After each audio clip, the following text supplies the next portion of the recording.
Rasulullah SAW menjelaskan tentang ancaman bagi orang-orang yang tidak menjaga kesucian, terutama dari beristinja. Di dalam hadis yang ke-180, hadis datang dari Abu Darda radhiyallahu anhu. Dia berkata bahwa Rasulullah SAW bersabda, "Ana awwalu man yu'adzanu lahu bis-sujudi yaumal qiyamah, wa ana awwalu man yarfa'u ra'sahu, fa anzuru baina yadayhi, fa a'rifu ummati min bainil umam, wa min khalfihi mithlu dhalik, wa an yaminihi mithlu dhalik, wa an shimalihi mithlu dhalik."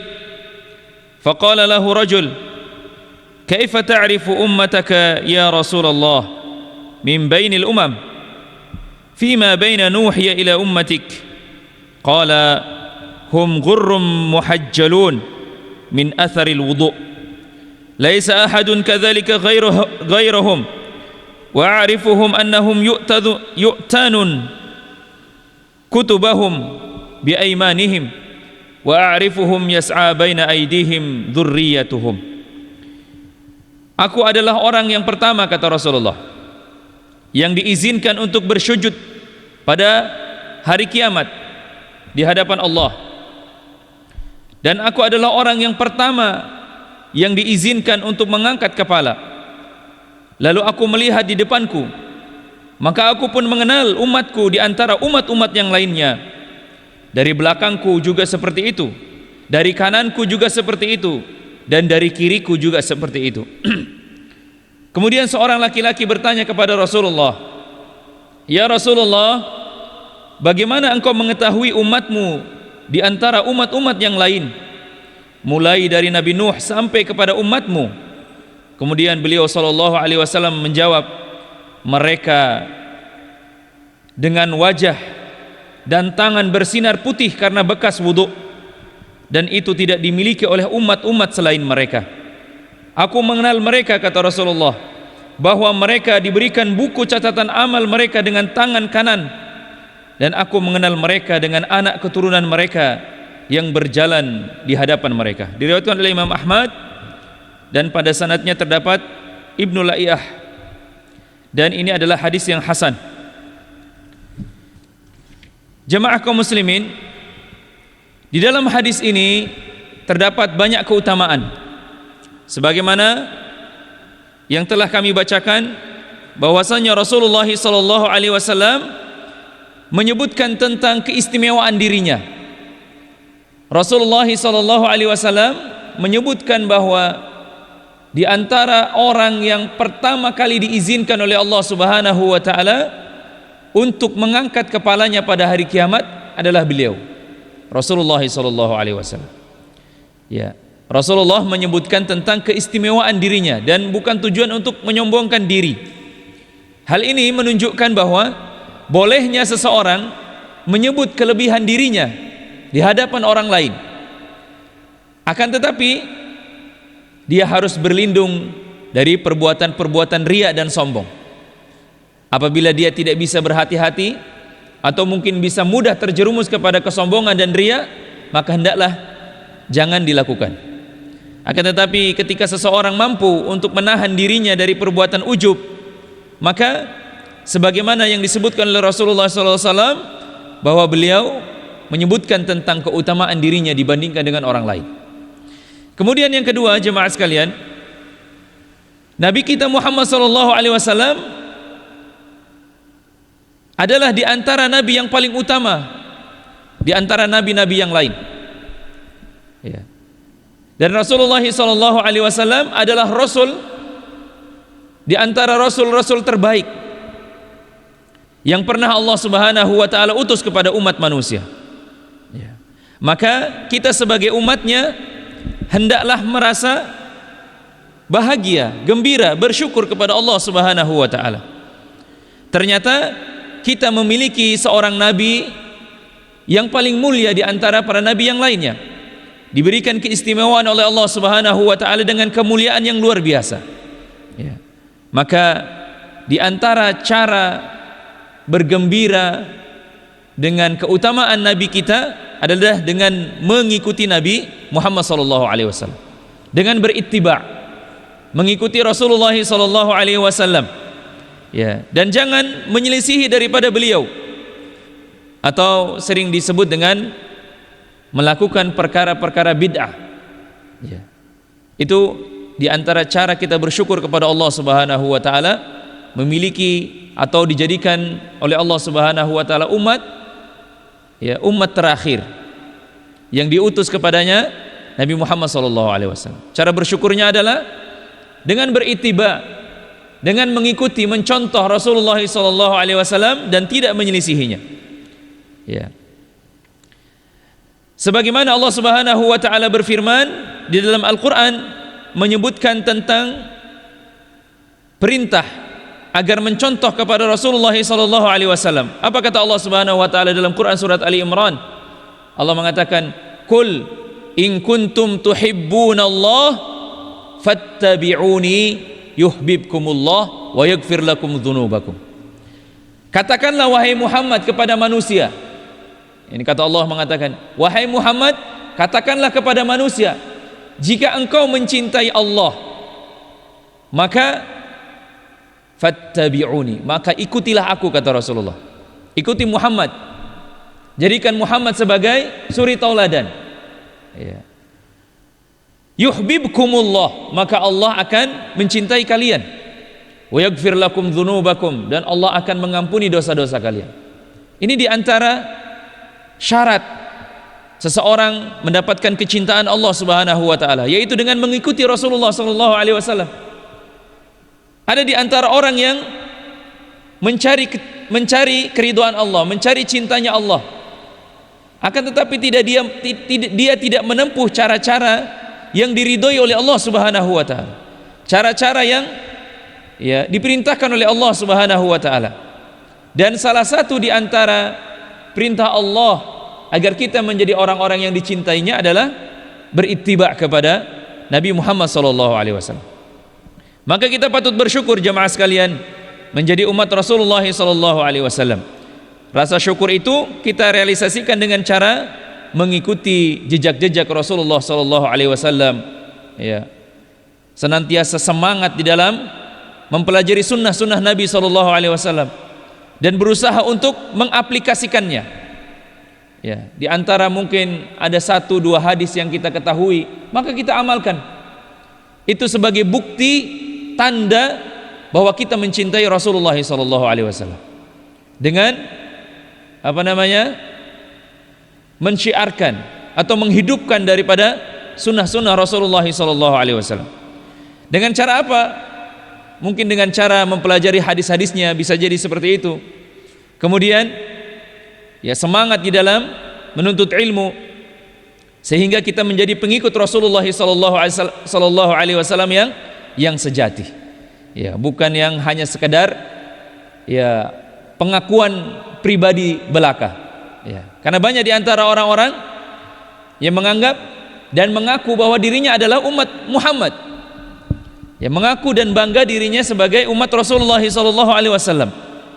Tapi aplikasi kepada kehidupan sehari-harinya tidak mencerminkan atau tidak berittiba' kepada Rasulullah sallallahu alaihi wasallam. Ya, berittiba' kepada Rasulullah sallallahu alaihi wasallam di dalam akidah, di dalam keyakinan, ya, di dalam ibadah, dan bahkan di dalam seluruh sisi kehidupan yang kita jalani. Nah, itulah berittiba' kepada Rasulullah sallallahu alaihi wasallam. Ya, jadi Rasulullah sallallahu alaihi wasallam sebagai suri tauladan kita. Ya, sebagaimana perintah Allah Subhanahu wa taala dalam Al-Qur'an surat Al-Ahzab. Allah mengatakan, laqad kana lakum fi Rasulillahi uswatun hasanah. Sungguh telah ada pada diri Rasulullah sallallahu alaihi wasallam itu suri tauladan. Maka orang-orang yang ingin menggapai keridhaan Allah, ingin menggapai cintanya Allah Subhanahu wa taala, maka hendaklah menjadikan Rasulullah sallallahu alaihi wasallam sebagai suri tauladan kita. Ya. Kemudian jemaah sekalian, di dalam hadis yang pertama ini, hadis yang 180 ini menunjukkan tentang keutamaan atau agungnya balasan bagi orang-orang yang menjaga wudu. Yang pertama, Rasulullah SAW menyebutkan tentang kejadian pada hari kiamat, di mana Rasulullah SAW dapat mengenal umatnya dengan pancaran sinar yang terpancar dari setiap anggota wudu. Ya. Jadi pada hari kiamat kata Rasulullah, di akhirat ketika semua manusia bersujud di hadapan Allah Subhanahu wa taala, dan Rasulullah menyebutkan orang yang pertama kali diizinkan untuk mengangkat kepalanya adalah beliau. Kemudian Rasulullah mampu melihat umatnya dari sekian berjuta-juta manusia yang ada di sana. Dengan apa? Dengan cahaya yang keluar dari anggota wudu seseorang. Dan disebutkan di dalam hadis tadi, ketika ada orang yang bertanya kepada beliau, bagaimana engkau mengenalnya? Iya. Ternyata umat-umat yang lain itu tidak bercahaya sebagaimana umatnya Nabi Muhammad SAW. Maka di situ Rasulullah SAW mengenal umatnya. Nah ini jamaah sekalian, yang menjadi permasalahan, yang harus menjadi was-was pada diri kita. Jangan sampai ketika manusia itu semuanya anggota badannya bercahaya karena bekas air wudhunya, jangan sampai kita tidak bercahaya dan tidak dikenali oleh Rasulullah SAW. Ya. Nah ini menjadi kekhawatiran kita semua.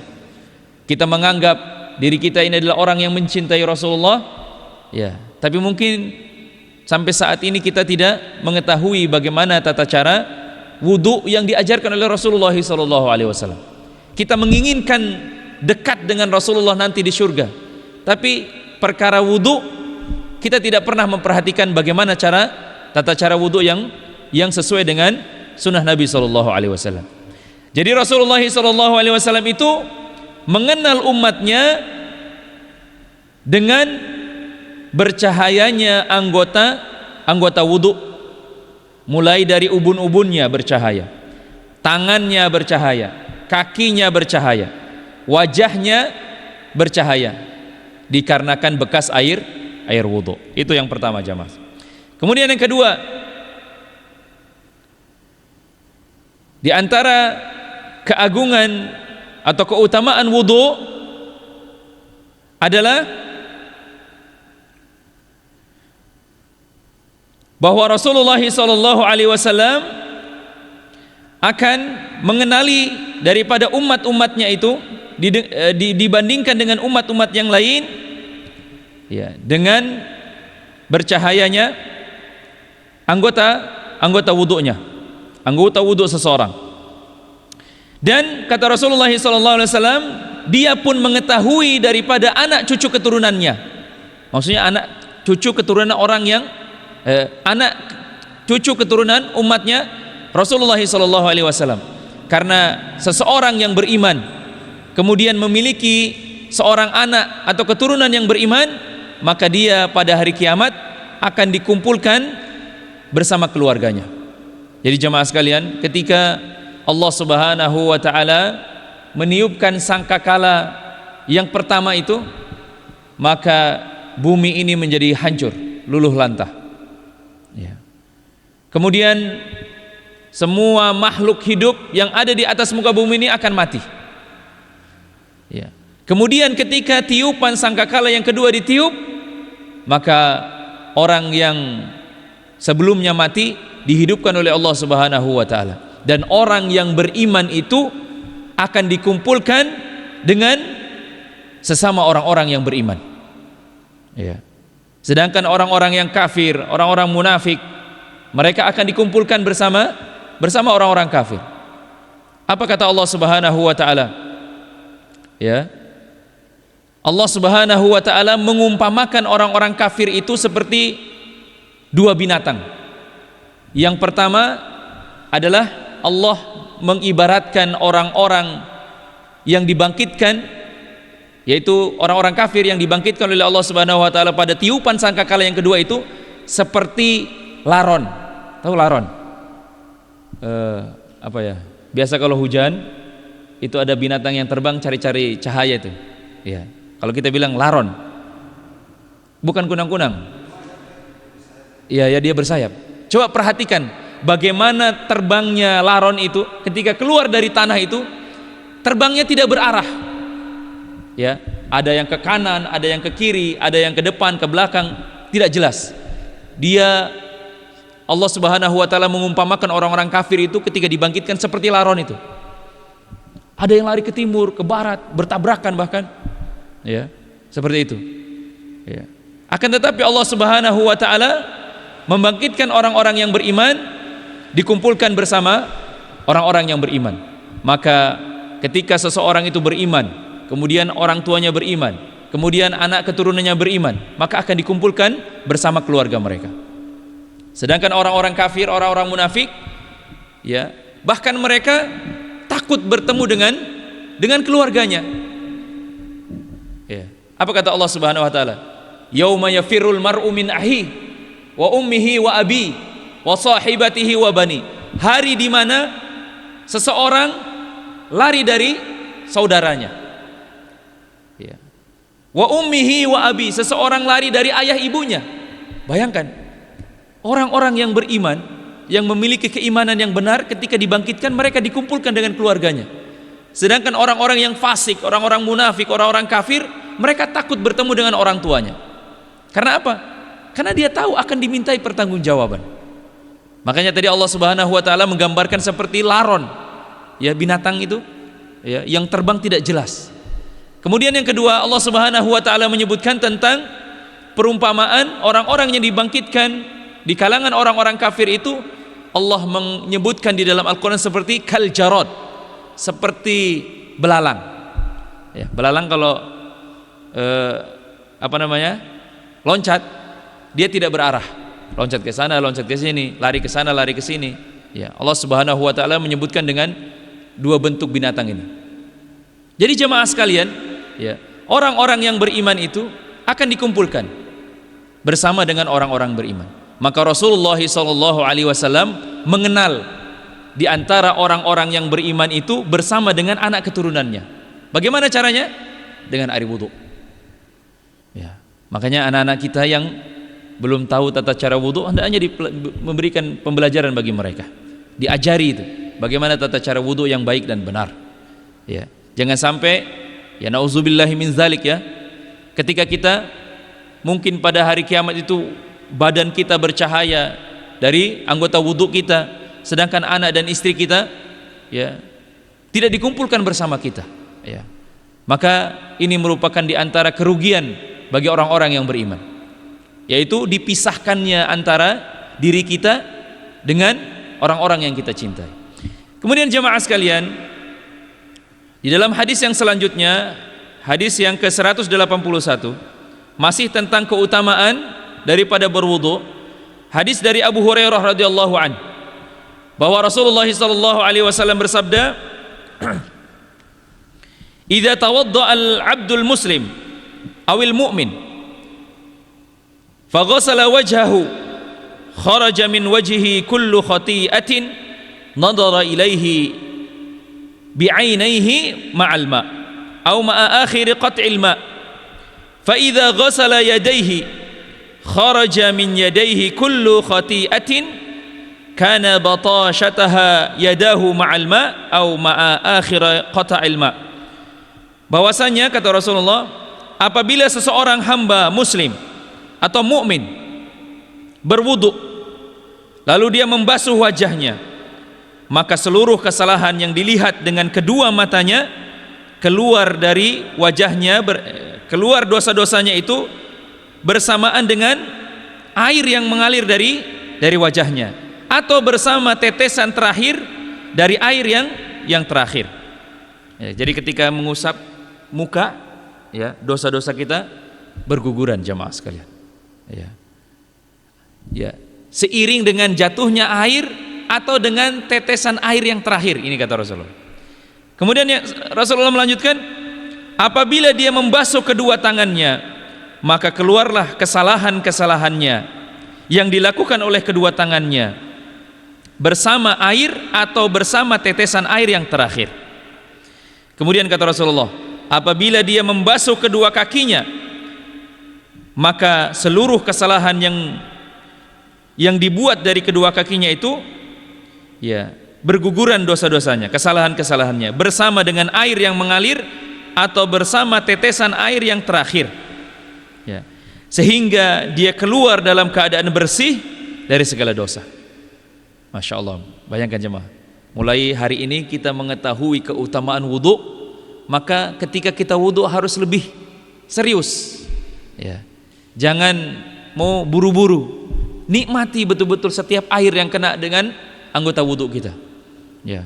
Jenggot-jenggot yang ada punya jenggot, ketika dibasuh jangan hanya sekadar dilap-lap, tapi harus di sela-sela, ya, harus di sela-sela, ya. Diusahakan air bisa masuk di celah-celah jenggot kita ini. Atau yang punya cambang yang tebal, hendaklah digosok, jangan hanya sekadar diusap saja, ya, jangan hanya sekadar diusap saja, ya. Jadi Rasulullah SAW menyebutkan tentang keutamaan wudhu. Yang pertama adalah ketika seorang muslim atau seorang mukmin berwudhu, ya, maka ketika Rasulullah SAW menyebutkan tentang keutamaan, ya, seorang mukmin dan seorang muslim dan mukmin, ini mencakup daripada, ya, seluruh orang yang muslim, baik laki-laki maupun perempuan, mukmin laki-laki maupun mukmin perempuan.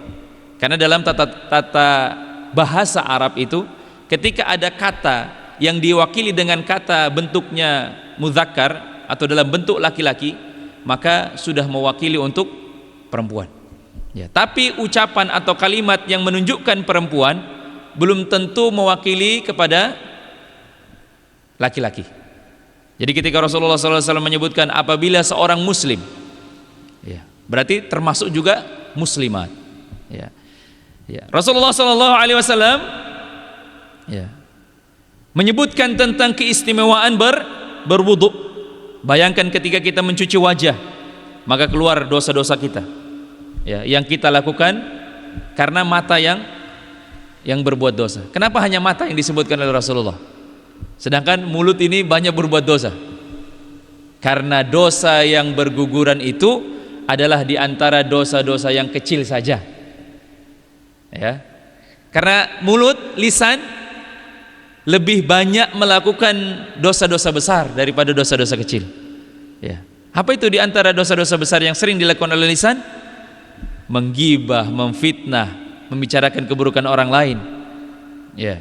Meskipun itu benar, misalnya si fulan berzina, atau si fulan mencuri, atau si fulan melakukan satu perbuatan dosa, maka kita tidak boleh menceritakan perbuatan itu kepada orang lain, ya. Meskipun itu benar, ya. Kalau benar itu adalah ghibah, kalau tidak benar dia melakukan perbuatan dosa, maka kita menceritakan yang namanya fitnah. Nah itu. Jadi cukup kita mengoreksi diri kita sendiri, ya, jangan terlalu sibuk mengoreksi orang lain. Jadi jemaah sekalian, Rasulullah SAW menyebutkan tentang dosa mata, berguguran dosa-dosa itu. Kenapa hanya mata saja? Karena para ulama menyebutkan dosa yang berguguran dari basuhan anggota wudhu itu adalah diantara dosa-dosa yang dikategorikan dosa-dosa kecil. Sedangkan dosa-dosa besar tidak akan diampuni oleh Allah Subhanahu wa taala kecuali dengan taubatan nasuha. Nah itu. Jadi ketika kita membasuh muka, maka dosa-dosa kita berguguran. Ketika kita membasuh tangan, dosa-dosa kecil yang dilakukan oleh tangan kita, ya, berguguran. Begitu juga dengan anggota wudhu yang lainnya. Jemaah sekalian, ini merupakan keistimewaan yang Allah Subhanahu wa taala berikan kepada seseorang yang berwudu. Jadi kalau teman-teman sekalian, ya, sering buang angin, maka ucapkan alhamdulillah, ya, alhamdulillah saya berwudu lagi. Berarti dosa kita sudah berguguran lagi. Ya jangan, aduh, kentut lagi, keluar lagi, atau batal dengan perkara yang lain misalnya, kemudian wudu lagi dia jengkel. Jangan, karena ada keutamaan yang besar yang ingin Allah Subhanahu wa taala berikan kepada kita. Apa itu? Bergugurannya dosa-dosa yang kita lakukan. Atau mungkin itu bisa jadi Allah Subhanahu wa taala ya menyebabkan kita buang angin misalnya, karena ingin Allah Subhanahu wa taala mengampuni dosa-dosa kita dengan cara seperti itu. Ya. Kemudian jemaah sekalian, di dalam hadis yang selanjutnya, hadis yang ke-182 dari Utsman bin Affan radhiyallahu an, dia berkata bahwa Rasulullah sallallahu alaihi wasallam bersabda, "Man tawaddaa fa ahsana al-wudu', kharaja khatayahu min jasadihi hatta takhruj min tahti adfarihi." Barang siapa berwudu lalu dia membaguskan wudunya, maka kesalahan-kesalahannya keluar dari jasadnya hingga keluar dari bawah kuku-kukunya. Jadi ketika kita wudu, ya, kemudian maksud membaguskan itu adalah menyempurnakan. Karena kadang-kadang orang itu ya tidak sempurna wudunya. Ada bagian-bagian anggota wudu yang tidak dibasuh. Misalnya tangan, sikunya lupa dibasuh. Padahal wudu itu dari mulai ujung sampai siku. Ya, mungkin kadang-kadang kalau di kaki itu ya sering, di kaki ada lipatan-lipatan. Kalau tidak digosok itu tidak basah. Apalagi kalau misalnya pas terik panas matahari. Ketika kulit itu kena panas, disiram dengan air, ada di antara anggota-anggota atau lipatan-lipatan itu tidak terkena air, kecuali kita harus gosok. Maka kata Rasulullah, barang siapa yang berwudu dan membaguskan wudunya, ya, maksudnya menyempurnakan wudunya, maka kesalahan-kesalahannya itu keluar dari jasadnya, bahkan sampai ya keluar dari kuku-kukunya, bawah kuku-kukunya. Kemudian dalam riwayat yang lain bahwasanya Utsman bin Affan radhiyallahu anhu berwudu, kemudian beliau berkata bahwa ra'aitu Rasulullah sallallahu alaihi wasallam tawaddau mithla wudu'i hada. Bahwasanya kata Utsman, aku pernah melihat Rasulullah sallallahu alaihi wasallam berwudu seperti yang saya lakukan ini. Kemudian kata beliau, qala man tawaddaa hakadza ghufira lahu ma taqaddama min dzambi. Barang siapa yang berwudu seperti ini, niscaya dosanya yang telah berlalu diampuni oleh Allah Subhanahu wa taala, dan salatnya serta berjalannya ke masjid adalah tambahan pahala baginya. Masya Allah.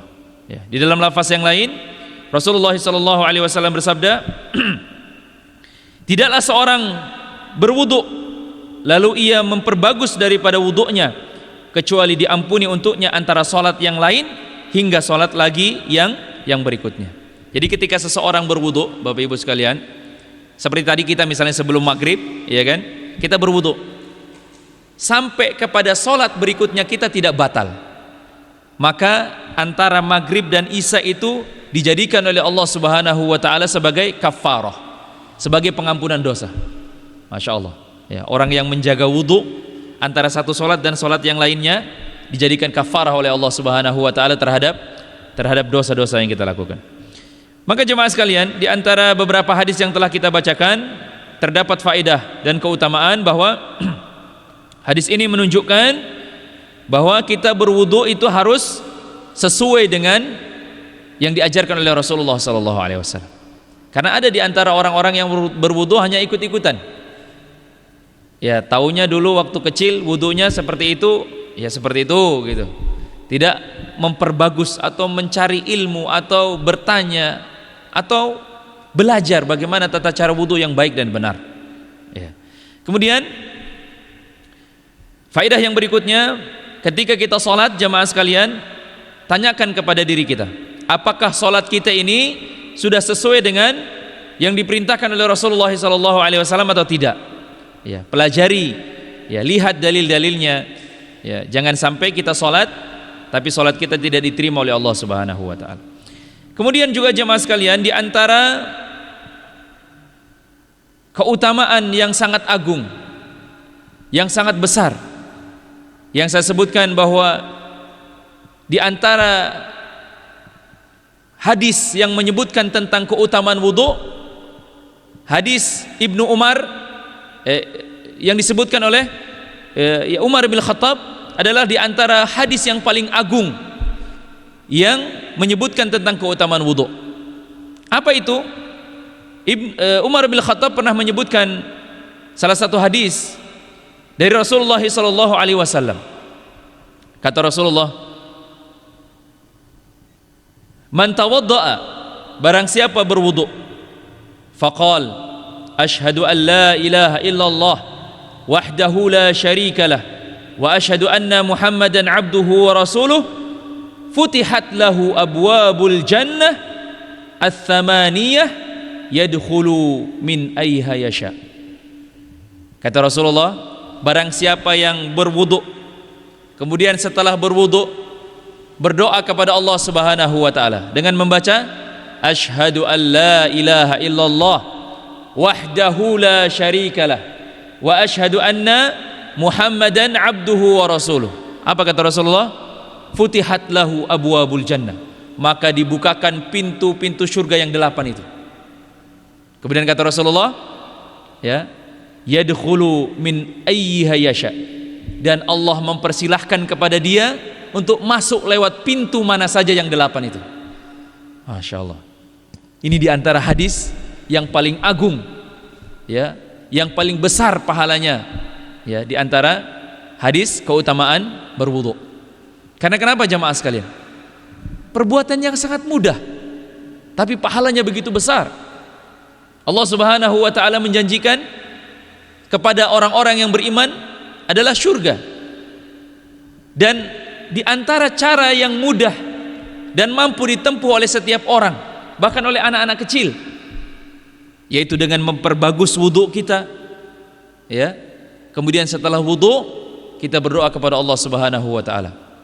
Ya, dan bacaan ini harus kita hafal. Kalau belum hafal harus dihafal. Ya. Karena apalagi yang kita cari jamaah sekalian? Bukankah kita menginginkan surganya Allah Subhanahu wa taala? Bukankah kita menginginkan diangkat derajat kita di sisi Allah Subhanahu wa taala? Maka dengan memperbagus wudu kita, memperbaiki tata cara wudu kita, mengetahui adab-adabnya sebelum dan sesudah wudunya, ya, moga-moga kita mendapatkan keutamaan yang dijanjikan oleh Rasulullah sallallahu alaihi wasallam. Ya. Maka mulai hari ini, ya, yang habis wudunya langsung berjalan, sabar dulu, ya. Berdoa kepada Allah Subhanahu wa taala, minta, ya, minta kepada Allah Subhanahu wa taala agar, ya, kita mendapatkan apa yang dijanjikan olehnya berupa syurga. Jemaah sekalian, Rasulullah sallallahu alaihi wasallam pernah memberitakan bahwa surga terdiri dari 8 pintu. Rasulullah pernah menyebutkan di dalam hadis yang diriwayatkan oleh Imam Muslim bahwasanya Rasulullah sallallahu alaihi wasallam itu, ya, menceritakan tentang bagaimana ketika Allah Subhanahu wa taala itu mempersilahkan orang-orang untuk masuk kepada surga, masuk ke dalam surga, ya. Dan Rasulullah sallallahu alaihi wasallam menyebutkan ada 8 pintu surga. Ada yang namanya babus shalah, bab khusus untuk orang-orang yang sholat. Tidak ada yang masuk lewat pintu itu kecuali orang-orang yang ahli sholat. Yang tidak ahli sholat, ya minggir dulu, tidak boleh lewat di situ. Ada yang namanya babus siyam, yang sering dikenal dengan babur rayyan. Ada pintu surga yang namanya babur rayyan, dan itu khusus bagi orang-orang yang rajin berpuasa. Kemudian ada yang namanya bab birrul walidain, pintu surga berbakti kepada orang tua. Jadi orang-orang yang ahli berbakti kepada orang tua, dia akan masuk lewat pintu itu. Kemudian ada namanya babu dzikr, pintu khusus untuk orang-orang yang ahli zikir, ya. Berzikir itu banyak, menuntut ilmu, diantaranya zikir, membaca tasbih, tahmid, tahlil, takbir, ya, itu adalah zikir, ya. Maka orang-orang yang lisannya ahli berzikir akan masuk melalui pintu itu, babu zikir. Ada yang namanya babut taibin, pintu bagi orang-orang yang bertaubat, ya. Orang-orang yang sering beristighfar, ahli beristighfar, maka akan masuk lewat babut taibin. Ada juga namanya babul aiman, khusus, pintu ini khusus bagi orang-orang yang masuk surga tanpa hisab, tanpa azab. Jadi ketika Allah Subhanahu wa taala mengumpulkan manusia di padang mahsyar, kemudian menuju ke timbangan, orang ini tidak diperhitungkan amalnya, tidak dihisab. Kata Allah Subhanahu wa taala, silahkan masuk, langsung ke surga. Nah, dia akan masuk lewat babul aiman, pintu surga babul aiman. Ya, hafal-hafal baik-baik. Ya. Jangan sampai di antara 8 pintu itu kita tidak ada yang ahli. Ya. Gitu. Maka di antara cara yang paling mudah yang Rasulullah Shallallahu Alaihi Wasallam kabarkan kepada kita dengan apa? Menyempurnakan wudhu dan membaca doa yang diajarkan oleh Rasulullah Shallallahu Alaihi Wasallam tadi. Apa kata Rasulullah? Dia akan dipersilahkan lewat pintu mana saja dari yang 8 itu. Masya Allah, ya, luar biasa. Maka orang-orang yang tidak memperhatikan wudhunya, memperbaiki adab-adabnya, maka dia termasuk orang-orang yang rugi. Ya, rugi di dunia, rugi sangat di akhirat. Baik jemaah sekalian, seperti itu. Mudah-mudahan Allah Subhanahu wa taala memberikan kemudahan kepada kita untuk menjalankan syariat Islam ini dan mencontoh daripada Rasulullah sallallahu alaihi wasallam, dan juga semoga Allah Subhanahu wa taala memudahkan dan memberikan kepada kita keistiqomahan di dalam menuntut ilmu, dan Allah Subhanahu wa taala menjadikan kita termasuk orang-orang yang saleh. Kita tutup pertemuan kita dengan membaca doa kafaratul majlis. Subhanakallahumma wa bihamdik, asyhadu an la ilaha illa anta, astaghfiruka wa atubu ilaik. Wa akhiru da'wana alhamdulillahi rabbil alamin. Assalamualaikum warahmatullahi wabarakatuh.